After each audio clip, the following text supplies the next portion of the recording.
What has the carrot got to do with motorcycle safety or security?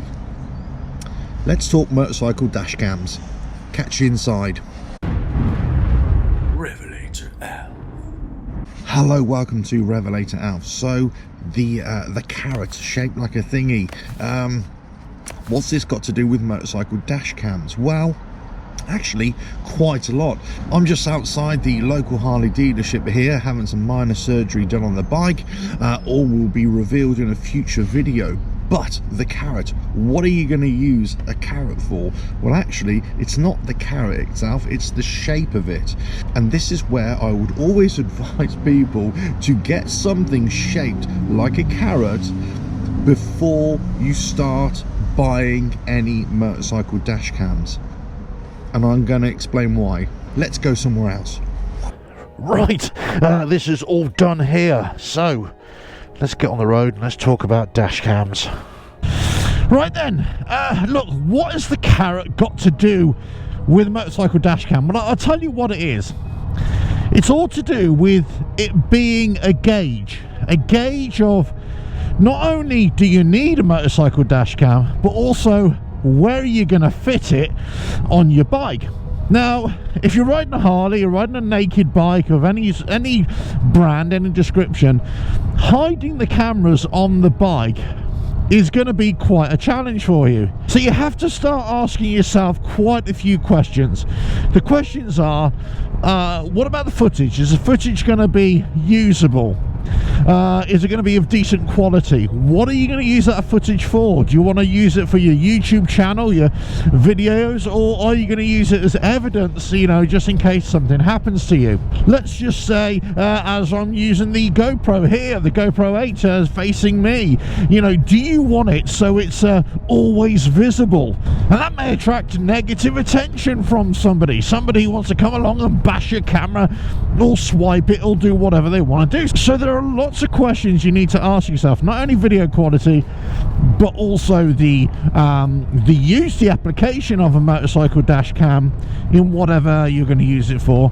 Then also you got to think about, how am I going to put it on the bike?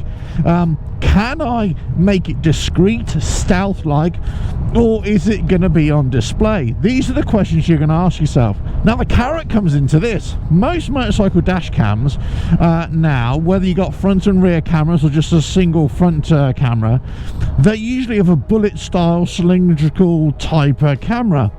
So that means that you can actually use the carrot as a kind of a yardstick to place it over your bike and see if you'll be able to fit the camera in any way, shape or form. And this is what I would say to anybody before you buy a motorcycle dash cam, is first of all, consider its use, consider whether you can actually be able to fit it. And the simple act of going around your bike, looking at all the little spaces that you might be able to hide a camera if you so wish, and then using something of similar size that will be able to give you an idea of actually what it's going to look like on your bike, and crucially whether you like the look of that. Now some people may like the look of a camera exposed on their bike, others may not. If you've got a sports bike or a big adventure bike, it's actually a lot easier to hide the cameras and also the recording equipment. If you've got a Harley, let's say, especially a naked Harley or a custom bike or whatever, it's actually going to be a lot harder. So you have to think a little bit about this, and you may need to do some custom work to your bike just to fit the cameras. And when I talk about custom work here, what I'm talking about is you may have to drill into places or create space somewhere just in order to be able to fit that camera. Now let's just talk about video quality, because I am going to be making a series of videos on motorcycle dash cams. I'm going to be comparing the video footage for you, and you know, all that kind of stuff. Now lots of dash cams now come with 1080 pixels and it's full HD and all that. Also they claim some of the latest cameras coming out are 4K quality. Now that's not to say that what they're saying is not correct, but what you've got to understand is, whilst it might be 1080, that doesn't necessarily mean that you're going to get a decent image. Now, when I talk about decent imaging, you know, we've got to talk about the type of sensor that they have on the digital camera. Is it going to be able to process it enough? What is the aperture, the fixed aperture on the lens? GoPros usually have a 2.8. A lot of these dash cams, they're a little bit less. They have a 1.8, 1.9, something like that.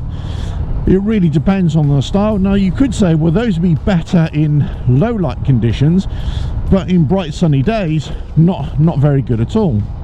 But it all comes down to the sensor. Now, those of you who've been watching motor vlogs for a long time, and also maybe even producing them, you will know about stabilization. Stabilization is a key thing here. Now, I've got a GoPro 7 with stabilization on my helmet, and I've got double stabilization. Got stabilization from the camera, but also on my helmet, which is actually dampening out all the vibration from the bike. Same with the GoPro 8 there, that's got stabilization, but most of these dash cams don't have it.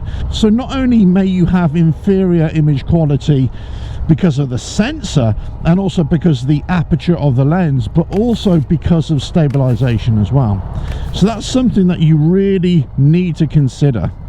Now, does this necessarily mean that this is going to be a game changer for you? No, it doesn't, because again, it really depends what you want to use the footage for. If you're just going to use it as evidence, let's say if something were to work against you, you got caught in an accident or something like that, then absolutely fine.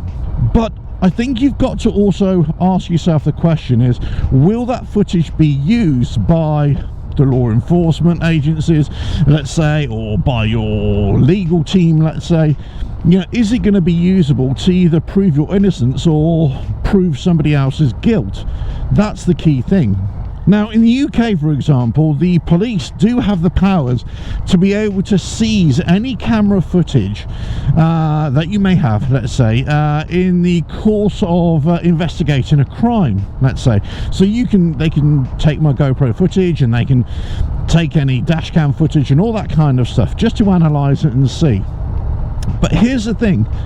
What happened here in the UK a while ago, when they talked about CCTV footage and Ring, you know, doorbell cameras and all that sort of stuff, they found that they weren't able to always use that footage because there was plausible deniability from the person who was captured on film.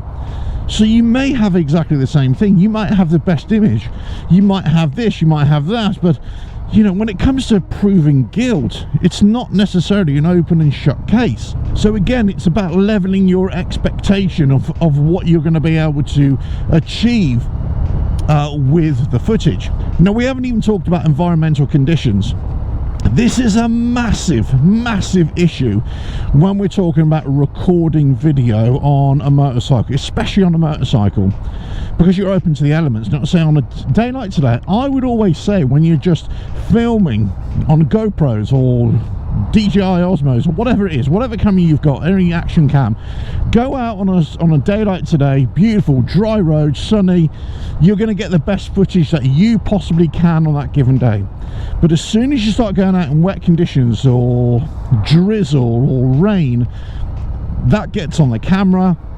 If you ride the bike that I've got, then all of a sudden any kind of debris, wet debris on the road, it will flick up and it covers the bike in gunk, and also that's going to cover your lens as well. So you're not going to be able to capture quality footage, or you might not even be able to capture any footage at all if your camera is or your camera lens is covered over.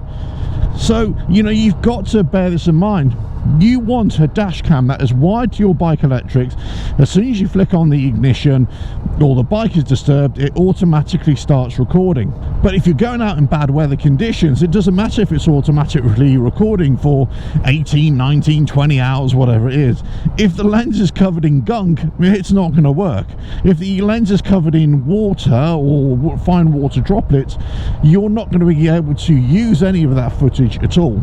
Now, I know there's a great benefit of having a motorcycle dash cam that is permanently recording, because let's say even if you want to produce videos for YouTube, if let's say you haven't got your GoPros on, or you know, smart action cams on, or you run out of battery, then you might be able to use the footage. You might be able to capture something as a clip, okay, but you may not. There's no guarantees here, so you've got to go into these eyes wide open. But I say, stick around for future videos, because I will be putting these to the test. I will be analyzing them and trying to say, okay, can you use them on a bike?